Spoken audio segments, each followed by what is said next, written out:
The exploration of the burned remains of King's Landing is interesting and well executed. I like the fallout of this massacre, and I like exploring the effects it's had on our characters. I just wish, getting to this point, more time and effort had been spent on the narrative.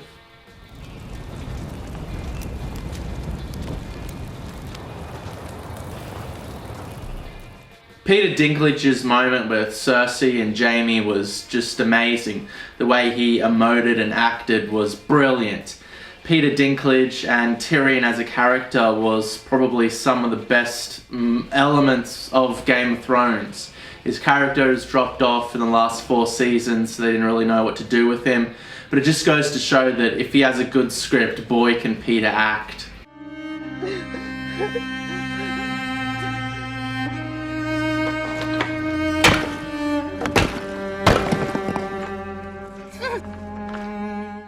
Everybody is pointing out how awesome the symbolism of this shot is.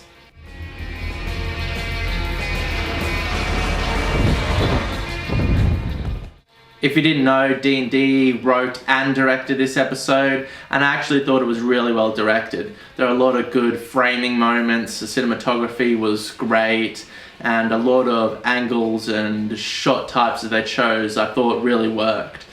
Just goes to show that if they put their mind to it, they can actually create really good art. It's just a shame in the end.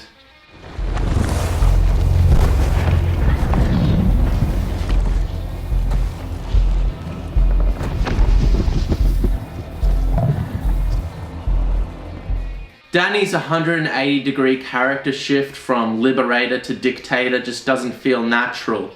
Where's her conflict? Where's her inner analysis of her character? She was always conscious of herself and her actions, but now she's just evil. We could have gotten to this point with a few seasons of character development, but how it is now, it just doesn't work. It's just rushed, unearned.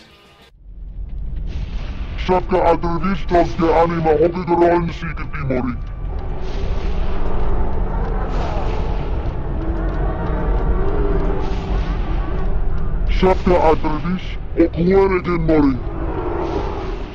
missed opportunity, that's what Game of Thrones means to me now more than anything. It was so strong at the start, it was so encapsulating and amazing, but it just dropped off. D&D just started rushing it. I think they felt trapped in this decade-long creation of this show, and they got tired of it, they got fatigued, and they just wanted out.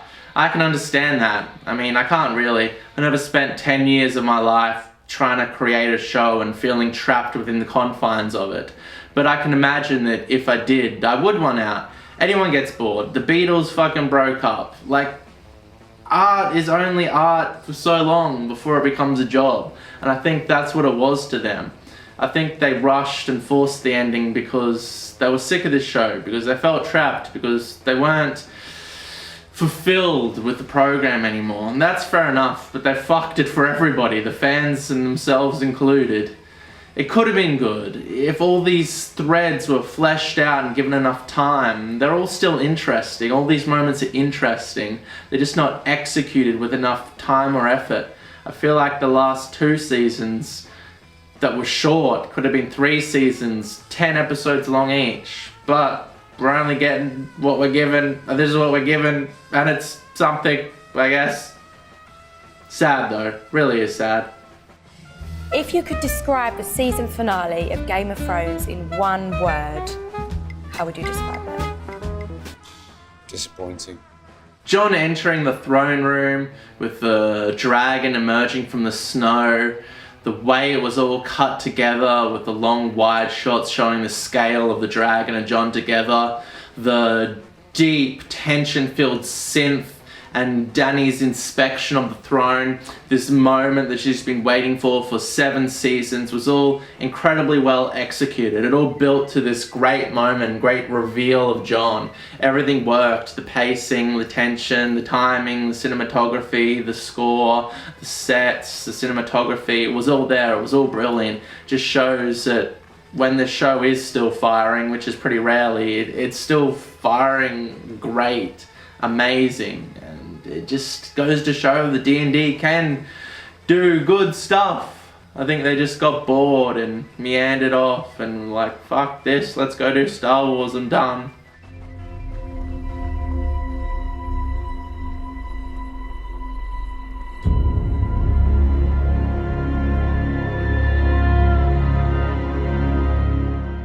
Dany's death was somewhat satisfying, predictable but inevitable. I think it had to happen and we all knew it was going to happen.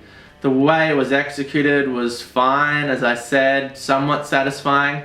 I would have liked to have seen her thrash around a bit more and panic and move around and spit blood. People don't die in such a calm and poetic manner in real life, but it's a show. They needed her to die silently and sadly, so that's how she died. She didn't freak out that she was getting stabbed. She just took one stab and just slowly died.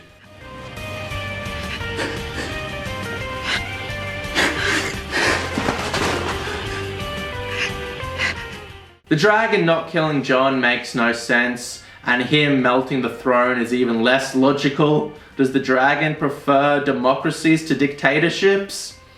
I guess he understands more about political hierarchies than we thought. He's not just a dragon, he's a political commentator.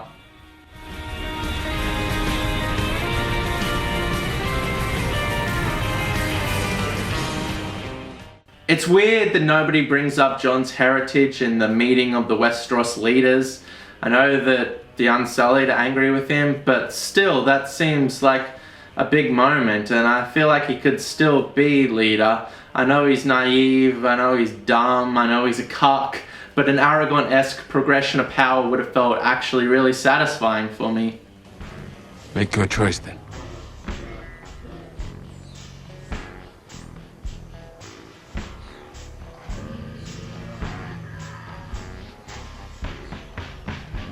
Bran becoming the king is subversive but not satisfying. I mean, would he be a good king? Maybe. He's logical, but I don't think he has any knowledge of warfare or economics. Maybe he could tap into the consciousness of all the past three-eyed ravens and use their collective knowledge to help him govern Westeros. But he doesn't seem proactive or engaged or enthusiastic about changing society for the better. He just sits there in a autistic haze 90% of the time.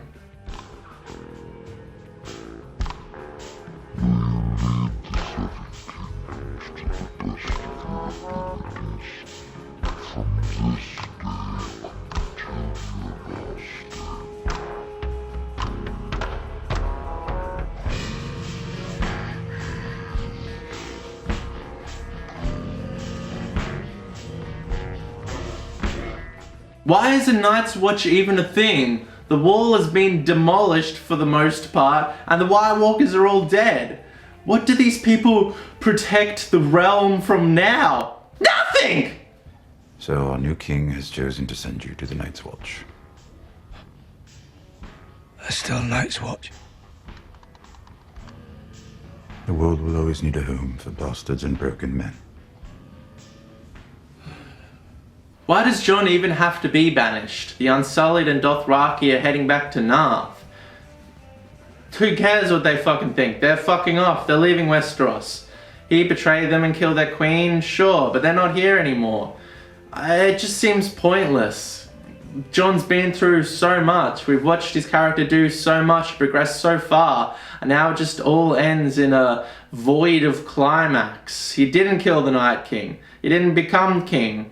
He just ends in a poorly written banishment to nowhere for no reason.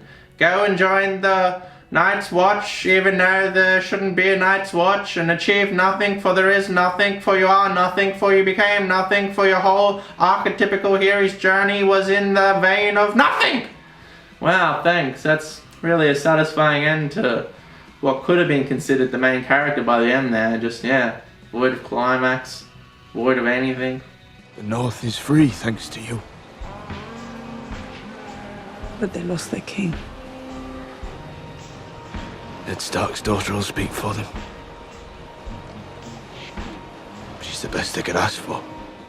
Why is Bronn on the small council? Why was he even in this season? If you have nothing for him to do, don't jam him in there because he used to be a fan favorite. Leave him out. If he doesn't work with the narrative, if he has nothing to do, then don't have him here. I don't care if he wasn't in this season. I would have preferred that than all this fucking random bullshit you had with the drama of him going to kill the Lannister boys, but not really, for no reason. Now he's on the small council. Should have been left on the editing room floor, boys. The Master of Coin looks forward to helping the Master of Ships, but first he has to ensure we're not wasting coin, or soon there won't be no more coin. Anymore. You're Master of Grammar now, too. Grand Maester. Sansa is queen, Arya is going to explore, Jon and Tormund are going north to make snowman and fall in love. I mean, it's all okay. It's fine. It's alright. It's fine. It's an alright ending. It's okay.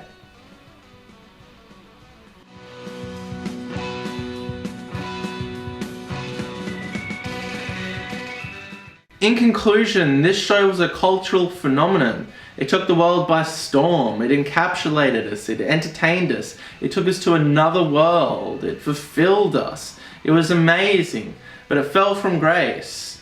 The wrapping up of the Night King and the demise of Cersei should have been carefully planned. It should have been given time. It should have been given episodes to wrap up, but it wasn't. It was all rushed. D&D dropped the ball. I mean, I've made mistakes too, but this is fucking huge. Have you shot your final scenes yet? And are you happy with how things ended? Yes. She didn't say yes. You didn't say yes. Best season ever! It's the best. In a long time, I'm gonna get high as fuck and rewatch all of this for the amazing and for the awful. I mean, it is sad how it ended, but so much time and effort on my part has been spent reading these books and watching this show and talking about it and loving it. Years of my life. And it is interesting and sad how it all fell apart. I think mostly because D&D didn't want to do it anymore, because they weren't fulfilled anymore, because they felt trapped, because they wanted to do other things, but they couldn't because they were stuck in the loop. Because the show kept on rolling on and a decade of their lives was spent doing this. I think in the end, maybe they could have given it to someone else who would have spent the time and effort to wrap up all the loose ends in a satisfying manner. But maybe they couldn't. Maybe they were too arrogant. Maybe they couldn't let go of their baby. But instead they drowned their baby in the bathtub. Anyway, I love this world and I love these characters and I'll always have the first 4 seasons.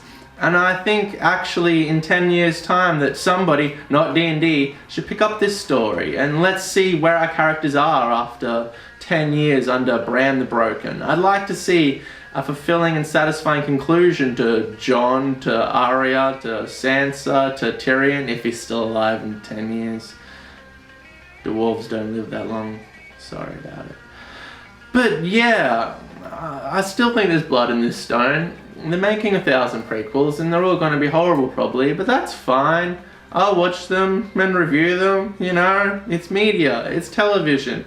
I think I got too angry in the past and wrapped up, and that's because I was so engaged and involved in this world. But now, you know, I'm kind of like, well, that was a thing. That was a cultural phenomenon that came and went. It was amazing, and then it was awful, and then it was over. I'd like to re-explore it, and I'd like someone else to re-explore it once a lot of time has passed. I'd like to see where Jon and Tormund are in the north, 10 years into their relationship, with kids and a house.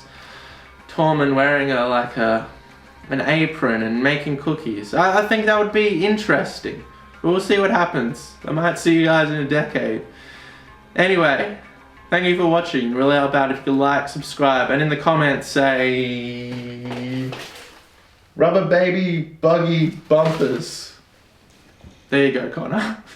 There you fucking go, mate. Alright, cheers, cunts.